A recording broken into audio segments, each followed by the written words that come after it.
Pourquoi tu n'es toujours pas un grand lecteur? Quand on y pense, c'est un petit peu bizarre parce que lire, c'est certainement la deuxième activité que tu as le plus pratiquée après penser. Et pourtant, entre la fin de l'école primaire jusqu'à maintenant, il y a de grandes chances que tu n'aies pas vraiment l'impression d'avoir réellement progressé. Tu sais lire, c'est tout, tu as lu beaucoup plus, mais tu ne sais pas vraiment bien lire. Dans cette vidéo, du coup, je vais te partager les 11 raccourcis que j'ai appris au cours de 9 années de lecture, dont 3 à l'étudier vraiment en profondeur. Et comme d'habitude, je vais te partager mes anecdotes sur des bouquins qui m'ont profondément marqué. Le premier raccourci, c'est qu'un grand lecteur relit plus qu'il ne lit. C'est un peu bizarre comme ça, mais je vais simplement vous poser une question. Qu'est-ce que selon vous est un classique, un grand livre? Quand on pose cette question, la plupart du temps, les gens vous diront « Ok, mais en fait, un grand livre, c'est, je sais pas moi, du Rimbaud, c'est de très belles phrases, de très belles structures. Je sais pas moi, un grand livre d'histoire, par exemple, dont un je vais vous parler plus tard, Gérard Noiriel, une histoire populaire de la France, un classique quand on veut découvrir l'histoire de France, parce que c'est beaucoup de savoir et c'est un savoir frais extrêmement bien construit. Ma définition personnelle d'un classique, et je pense que beaucoup de grands lecteurs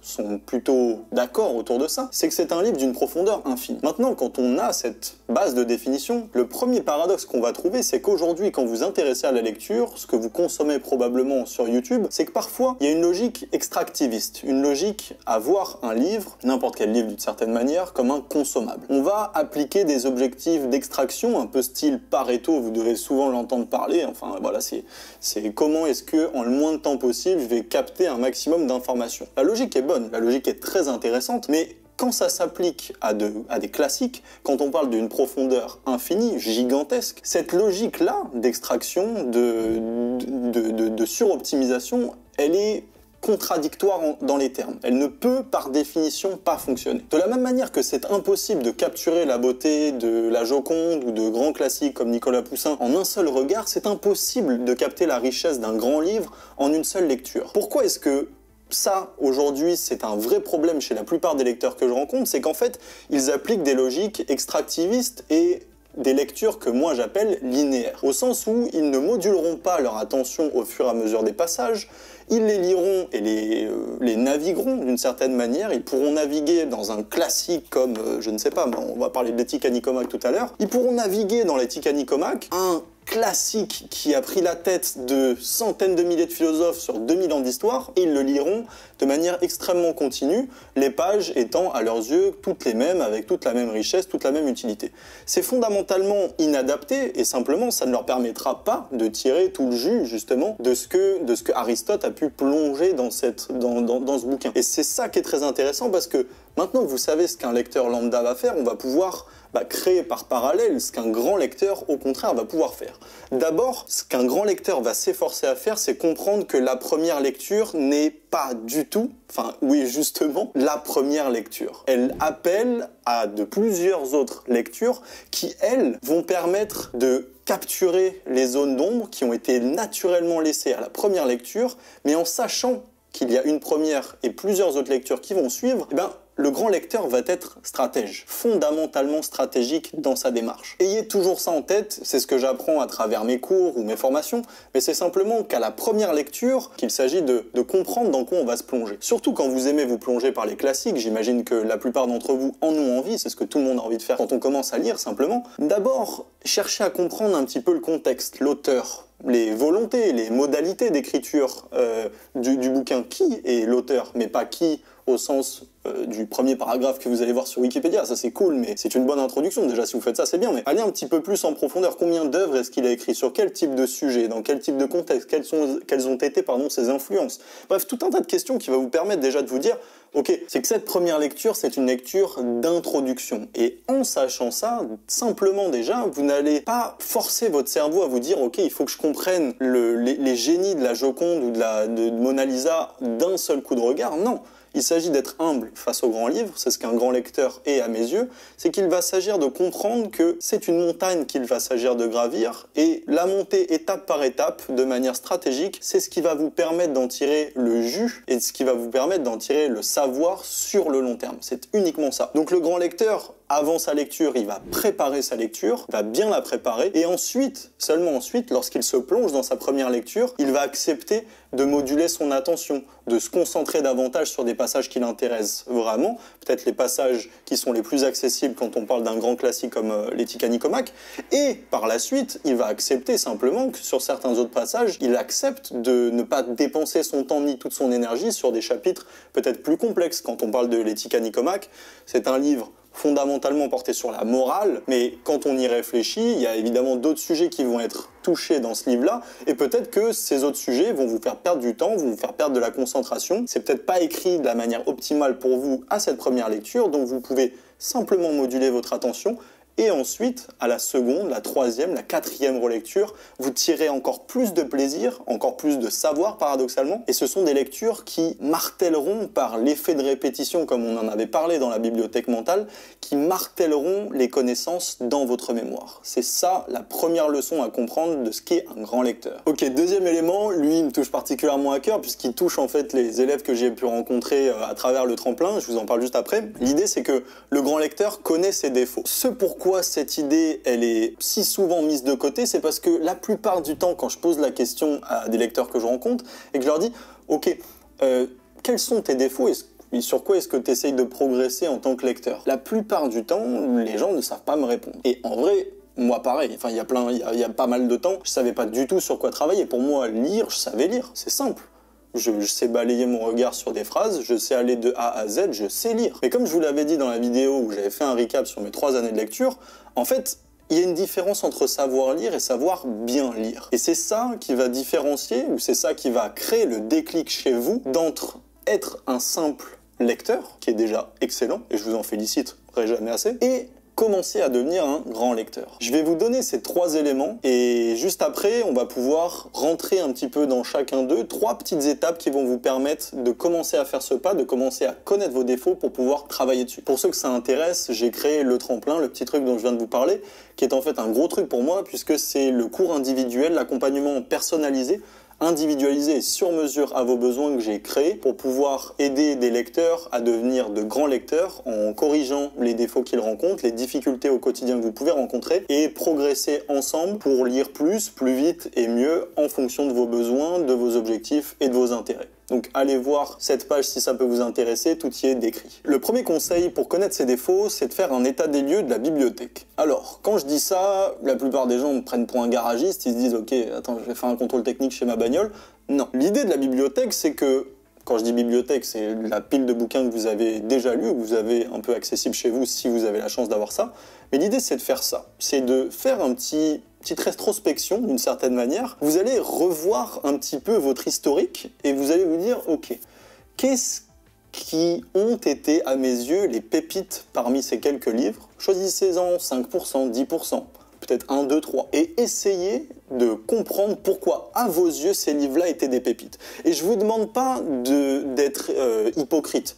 Enfin, peut-être que je vais en déranger certains d'entre vous, mais il y a des classiques aux yeux de tous les gens que j'ai pu rencontrer, des profs et tout ce que vous voulez, qui moi, quand je les ai lus, ça ne m'a pas du tout touché. Et à l'inverse, il y a des bouquins que j'ai lus et sur lesquels je me suis dit, mais attends, mais enfin, je veux dire, c'est le meilleur livre de tous les temps, et auquel tout le monde m'a dit, non, c'est une énorme daube. Donc, revenez sur ces pépites-là et essayez de comprendre pourquoi spécifiquement pour vous, ces livres-là, quand vous les avez lus, quand vous les avez rencontrés, ils ont été marquants à vos yeux. La taille, le vocabulaire, l'auteur, la manière de parler, l'argumentaire, le type de livre, le sujet, n'importe quoi, mais commencez à faire un espèce de portrait robot de ces livres qui vous touchent, et alors vous comprendrez la différence entre des livres qui vous ont plu et marqué, desquels vous avez beaucoup appris, vous avez pris plaisir à lire, des autres. À partir de là, vous commencerez à pouvoir comprendre comment orienter vos lectures et quelles sont celles qui, justement, vous devez ajouter à votre reading list, votre liste de lecture, pour qu'à chacune de vos lectures,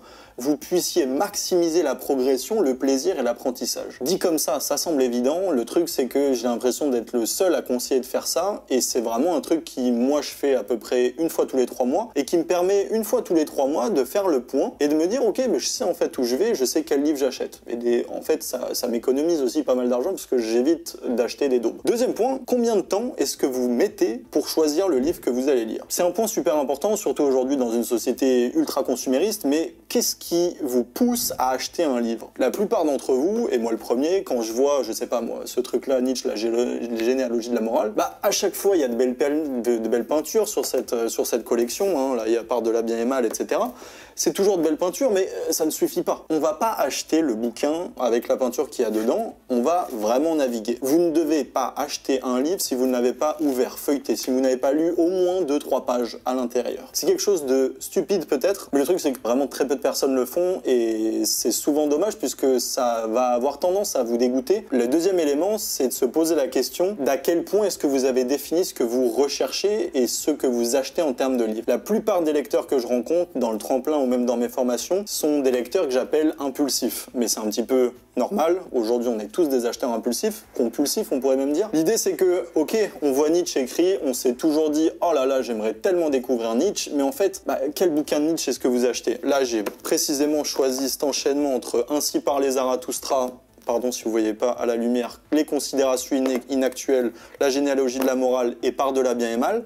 La plupart des gens qui aiment bien la philo que j'ai rencontrés ne savent pas qu'il y a une chronologie dans la lecture des ouvrages de Nietzsche. Il y a une chronologie dans la manière de lire, Part de la bien et mal d'abord, la généalogie de la morale ensuite, et Ainsi parlait Zarathustra enfin. Simplement parce que Zarathustra est le plus métaphorique, le plus imagé, le plus peut-être complexe, abscon on pourrait dire, tandis que Part de la bien et mal est écrit comme une sorte d'introduction sur un schéma de pensée. Et ces choses-là sont rarement connues alors qu'on parle de Nietzsche, un des philosophes les plus connus et les plus adulés de la pop culture aujourd'hui. Et pourtant, la plupart des lecteurs, même s'ils aiment la philo, ne savent pas qu'en fait, quand ils achètent un livre de Nietzsche, il faudrait l'inscrire dans une construction de lecture. Et ça, c'est fondamentalement important puisque préparer vos achats de livres, c'est ce qui va conditionner la richesse que vous allez tirer de vos lectures. Lire une daube, ça vous fait perdre du temps, ça vous démoralise, ça vous dégoûte un peu, ça vous empêche d'avoir du plaisir, là où lire un bon livre, ça vous fait progresser et ça vous fait apprendre. Très important à avoir ça en tête, c'est des raisonnements de base, mais pensez à chaque fois que les raisonnements de base, les faire dans la rigueur, les faire au fur et à mesure du temps et les maintenir, c'est ce qui va faire la différence pour vous en tant que lecteur. Et enfin, troisième élément, ce que je conseille à tous les lecteurs un petit peu débutants, c'est de faire le point à la fin de chaque lecture. Je vois tout le temps, et en fait moi aussi je me surprends à le faire, vous inquiétez pas, quand je termine un gros bouquin, j'en prends n'importe lequel, mais j'ai tendance à le reposer. Aujourd'hui je passe beaucoup plus de temps à réfléchir à la fin de ma lecture, mais avant j'avais tendance à le poser, tourner mes yeux vers ma bibliothèque et me dire ok, lequel est le prochain que je vais me taper dans les 3 prochains jours. Le truc c'est que ce raisonnement il est pas bon. Pourquoi? Parce qu'il montre encore cette logique consumériste qu'on a vue tout à l'heure, mais simplement qu'on ne réfléchit pas sur l'acte qu'on vient de faire, l'acte de lire. On vient de rencontrer un monument, vous avez peut-être rencontré le livre de votre vie et peut-être en 10 secondes vous venez de balayer sa lecture sans vous poser des questions qui en fait vous feront gagner énormément de temps et de connaissance de vous-même. Bon, vous m'en voulez pas pour le petit clin d'œil à Aristote, à Socrate pardon. L'idée est la suivante, quand vous terminez un bouquin, c'est bien de se demander ok mais quelles ont été les forces de ma lecture, sur quoi est-ce que j'ai trouvé que j'ai bien glissé, sur quoi est-ce que j'ai trouvé que j'ai fait de bons enchaînements, j'ai bien compris, je me suis arrêté à des endroits stratégiques, j'ai pris telle ou telle note, sur quoi est-ce que j'ai eu plus de difficultés, quel type de chapitre, à quel moment, est-ce que j'ai lu pendant trop longtemps à une session, etc. La vitesse, est-ce que vous avez lu de manière très linéaire,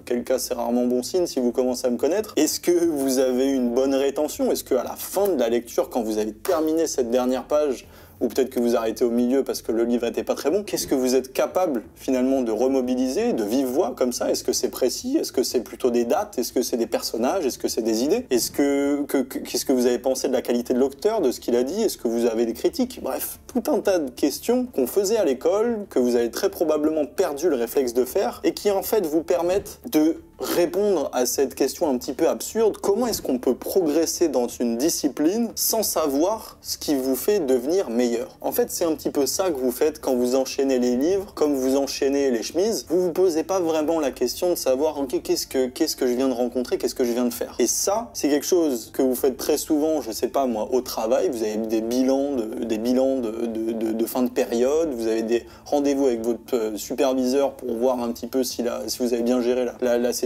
Vous faites ça en sport, ok, vous faites le point, ok, j'ai bien perdu du poids, là j'ai trouvé cet exercice difficile, faites-le quand vous lisez. Je le répète, il n'y a pas de plus grande tare pour devenir un grand lecteur que les mauvais livres. Vous allez peut-être vous dire, mais c'est un petit peu bizarre, généralement on est censé penser que c'est les grands livres qui nous font grandir, oui, mais le plus important c'est que vous ne vous fassiez pas ralentir par de mauvais livres. Et croyez-moi, il y a beaucoup plus de mauvais livres que de très bons livres. Le raisonnement est le suivant, et je vais simplement l'exprimer avec ce livre que je vais dézinguer sous vos yeux. J'ai acheté ce livre parce que il y a 2-3 ans, j'étais intéressé par lire sur l'intelligence artificielle. J'ai un petit peu regardé sur le net, il n'y avait pas de ChatGPT à cette époque-là, et ce livre-là apparaissait dans les principales recommandations, et comme l'idiot que je suis s'est dit, bon bah écoute, s'il n'y a que lui et qu'il y a une bonne recommandation, allons voir à la Fnac. Je passais à la Fnac, et qu'est-ce que je vois? Et ben je le vois en top des ventes, et je me dis, ok, ça a l'air pas mal. J'ai à peine ouvert le livre, j'ai regardé la 4e de couve, le livre a une plutôt belle 4e de couve, bref. J'arrive chez moi, et je commence à l'ouvrir, il fait 220 pages. Il fait 220 pages, j'ai dû le terminer en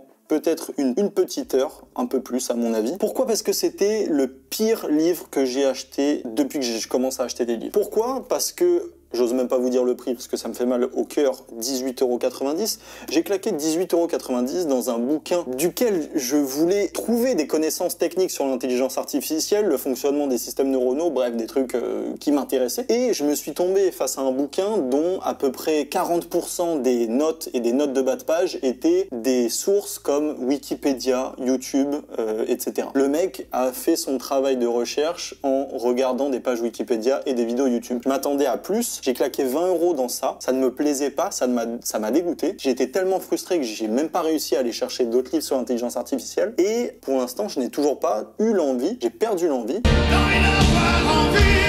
avec cette lecture qui m'a dégoûté, d'apprendre sur le machine learning, l'intelligence artificielle, etc. C'est vous dire comment ce petit retour d'expérience m'a littéralement pourri la vie, et à quel point un petit livre comme ça, un mauvais livre, peut vraiment vous empêcher, vous bloquer des domaines de la connaissance qui vous passionnent, juste comme ça, une mauvaise lecture qui a pris moins d'1 heure. Un autre enseignement que je trouve fondamental, c'est la gestion de la dopamine dans votre vie de lecteur. Alors, c'est peut-être bizarre dit comme ça, mais la lecture est une activité qui se consume et peut littéralement disparaître. Pourquoi est-ce que je dis ça? C'est que aujourd'hui, beaucoup de lecteurs, même des gens qui n'ont jamais réussi à se mettre à lire, ou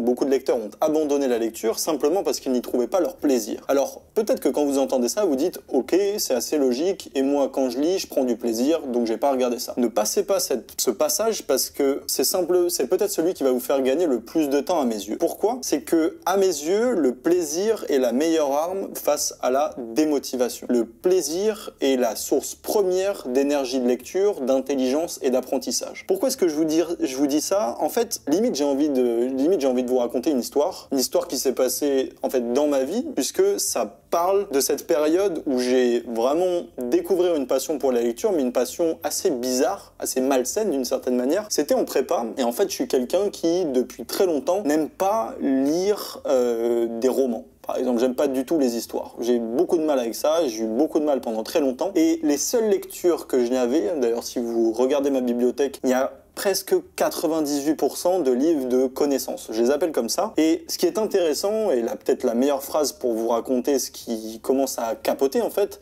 c'est la phrase d'Aristote qui consiste à dire que, je crois que c'est l'excès en tout est un défaut, ou l'excès en tout est un mal. Et c'est un petit peu cette idée que trop de livres de connaissances, alors que je pensais que c'était exactement ce qui était adapté à moi, m'a simplement poussé à me dégoûter des livres. Pourquoi est-ce que je raconte ça? C'est que pendant 5 mois, quand j'ai appris à lire plus vite, quand j'ai organisé ma vie autour de la lecture, que j'enchaînais des livres et des livres, je ne m'abreuvais que de bouquins comme ça. Des gros pavés bien gros de 700, 800 pages, des livres d'histoire, des livres de philo, de géopolitique, de ce que vous voulez, que j'ai enchaîné, que j'ai adoré, jusqu'à un jour avoir envie de vomir. Vraiment, j'étais perdu dans ce truc-là, je ne passais mon temps qu'à manger ces trucs-là, et ça m'a dégoûté. Et pendant 8 mois, je n'ai pas ouvert un seul livre. J'étais dégoûté, mais à n'en plus vouloir lire. Et c'est vous dire à quel point aujourd'hui, quand moi j'y réfléchis, je me dis que c'est vraiment 8 mois gâchés, parce que je ne connaissais pas cette idée selon laquelle le fait de juguler le plaisir, de le contraindre parfois à certains moments, c'est en fait ce qui est le plus bénéfique pour vous, certainement pour le plus long terme. Pourquoi est-ce que je dis ça? C'est que au fur et à mesure d'une petite pause, quand j'ai arrêté de lire comme ça, en fait, ce que j'ai fait, c'est que quand je commençais à avoir envie de relire pour encore assouvir ma soif de connaissances, ce que j'ai fait, c'est que plutôt que me replonger dans des bouquins comme ça, je suis parti sur des romans. Je suis parti sur un truc qui, de base, ne me plaisait pas. Et en faisant ça, ce que j'ai créé, c'est l'envie. Pourquoi? Parce qu'en ne répondant pas à ce besoin, cette envie, cette pulsion de connaissance, je suis parti sur quelque chose d'autre. D'une certaine manière, j'ai temporisé le désir pour lui créer de l'inertie, une force d'inertie. Et en faisant ça, petit à petit, je suis allé sur des bouquins comme Les choses vues de Victor Hugo, je suis allé sur Les crimes et châtiments, je me suis fait tout Dostoïevski, je suis allé sur de la science-fiction américaine, bref, plein de trucs comme ça. Et en fait, ça m'a permis de réapprendre à recycler mon cycle de dopamine, le réadapter et à finalement mieux comprendre que c'est dans l'équilibre que ça me permettait d'être le plus optimal en termes d'apprentissage et de plaisir à lire, de qualité de lecture, puisque j'allais pouvoir enfin trouver mon équilibre entre des livres de science-fiction par exemple, un peu de livres de science-fiction, très peu, mais juste assez pour me donner encore envie de pouvoir lire énormément de livres de connaissances, et quand ça commence à devenir beaucoup d'un côté, hop, je repivotais. Parce que c'est ça qui va vous permettre de lire qualitativement sur la durée. Et j'insiste sur ça, la lecture, l'apprentissage, devenir un grand lecteur comme j'aime l'appeler, c'est fondamentalement un travail de longue haleine. On aborde maintenant le dernier point, peut-être celui que je fais maintenant depuis le plus longtemps et qui m'a certainement apporté le plus de valeur dans ma vie de lecteur, c'est le fait qu'un grand lecteur est proche des grands lecteurs. C'est bizarre comme ça, mais j'ai juste envie en introduction de repartir sur la citation de Bernard de Chartres, que je connais pas par cœur, qui est qu'en gros, vous êtes un nain sur des épaules de géants. Vous connaissez cette phrase, et c'est précisément ce qu'un grand lecteur a compris. Le truc, c'est qu'en pratique, personne ne le fait. Être un grand lecteur, être un lecteur aujourd'hui, c'est être un lecteur individuel. La plupart des gens, quand je parle de lecture, ils pensent à une activité individuelle, et c'est parfaitement normal, c'en est une. Le truc, c'est que, à mes yeux, en tout cas c'est ce que j'ai essayé de développer ces dernières années, parler, m'entourer, discuter, apprendre des autres lecteurs, des autres grands lecteurs, c'est ça qui m'a fait progresser stratosphériquement. Pourquoi? Tout simplement, je vais prendre l'exemple de ce que j'appelle l'environnement audio, et en fait, c'est un petit peu l'idée de faire de l'écoute, de la prise de notes, quand vous vous embêtez, quand vous êtes dans les transports, bref, quand vous avez du temps, mais quand vous ne lisez pas, de vous entourer aussi de grands lecteurs. Vous avez des émissions comme Apostrophe, France Culture, les ressources de l'INA, vous avez un tas de podcasts, d'interviews, de conférences qui ont été faites par des grands penseurs qui sont en libre accès sur YouTube, sur tout ce que vous voulez, et c'est très intéressant de les écouter parce que précisément vous allez vous poser la question, ok, mais qu'est-ce qu'ils ressentent quand ils parlent de livres? Qu'est-ce qu'ils pensent quand ils ont lu ce livre que moi aussi j'ai lu? Qu'est-ce qu'ils retiennent quand ils ont lu ce livre que moi aussi j'ai lu? Ça m'est arrivé sur des conférences de Michel Foucault, de Gilles Deleuze ou pas mal d'autres philosophes que j'ai écoutés, où ok, au fur et à mesure du temps, j'avais lu les livres que eux aussi ils avaient lus, mais quelle richesse que de pouvoir comparer ce que moi j'en avais tiré par rapport à eux, de comprendre les cheminements de pensée, les logiques, les critiques différentes. Ça, c'est ce qui va aiguiser le regard, d'une certaine manière, que vous allez avoir sur une lecture pendant que vous allez la lire, avant que vous allez la lire, après l'avoir lue. Se comparer aux grands penseurs, les écouter, se baigner dans leurs pensées, baigner dans leur expérience de lecture pour pouvoir en tirer le plus, c'est ce qui va faire la différence dans quelques années entre le lecteur que vous êtes actuellement et le lecteur que vous avez eu toujours envie d'être. Ça, c'est très important. Et je vais mentionner en fait le dernier point où encore une fois j'en entends jamais parler, et moi ça me semble assez évident, c'est le fait de se parler de ses lectures. C'est pour ça que d'ailleurs depuis le début de cette vidéo, je vous avais balancé les 4 classiques de Nietzsche, c'est qu'en fait je reviens sur cette idée que la lecture est une activité profondément solitaire. Personnellement, quand j'ai découvert les écrits de Nietzsche, j'étais à mon avis au lycée encore, j'avais peut-être 17 ans. Je lisais certains livres de philo, mais j'étais pas vraiment bon. J'étais pas vraiment construit ni stratégique dans mon approche. Je lisais pour le plaisir de lire et d'essayer de comprendre. Et avec un ami que j'ai rencontré en prépa, on avait un plaisir, en tout cas qu'on partageait, c'était un petit peu de faire des discussions. On se promenait à deux et on parlait de livres dans lesquels on s'était plongé. Je sais pas comment vous dire à quel point c'était certainement les shots de plaisir intellectuel les plus forts que j'ai rencontré dans ma vie étudiante. Pourquoi? Parce que c'était la possibilité de discuter et de partager avec quelqu'un de notre rencontre avec la grandeur intellectuelle. Quand on parle de Nietzsche, c'est profondément une expérience d'humilité qui s'impose à nous. Mais quand vous allez discuter, peut-être avec vous-même, enfin moi je le fais aussi, mais c'est beaucoup me parler de mes propres lectures à moi-même, mais ça peut aussi l'être avec des amis, avec des gens de votre famille, peut-être votre grand-père qui a aussi lu ce livre, ça peut être avec votre mère qui, ça se trouve, a navigué à travers ce roman et auquel cas vous pouvez lui en parler. Et juste comprendre qu'il y a d'autres gens autour de vous qui ont lu ces classiques sont dans la culture, ils sont aussi connus qu'un Pulp Fiction, mais c'est simplement que